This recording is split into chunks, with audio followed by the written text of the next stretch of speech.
The Freetime Prime Minister has led a national unity government, which included some of his political adversaries, for less than 2 years.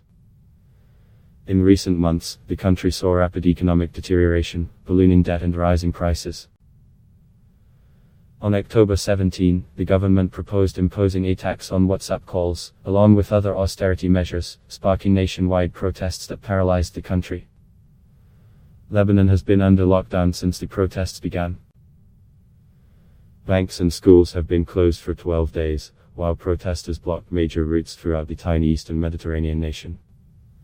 "I can't hide this from you. I have reached a dead end," Hariri said in his resignation speech. "To all my political peers, our responsibility today is how to protect Lebanon and to uplift the economy," he added. "Today, there is a serious opportunity and we should not waste it." Scores of protesters in downtown Beirut cheered as Hariri announced his departure.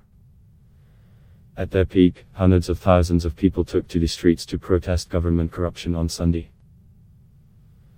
Over the last week, protests have dwindled in number, concentrating on road closures on the country's main routes as the economic crisis has deepened.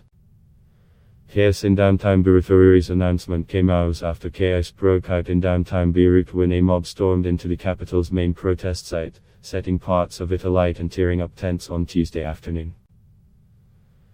Shouting, "Shia, Shia," and singing chants in support of Hezbollah and Amal, another Lebanese political party, hundreds of men wielding sticks poured into the site, breaking up protest road closures and attacking demonstrators. Police fired dozens of rounds of tear gas to disperse the crowds. The military was deployed to the streets of downtown Beirut on Tuesday, and many anti-government protesters have cleared the site. Earlier, female protesters tried to form a human chain trying to separate the demonstrators from the mobs. Hezbollah's media office could not be reached for comment. Calls had grown in recent days for Hariri and his government to resign. The Prime Minister's cabinet includes his political adversaries, including Hezbollah, the Iranian-backed Lebanese militant and political group. Hezbollah chief Hassan Nasrallah last week said the protests were part of an international conspiracy aimed at toppling the group.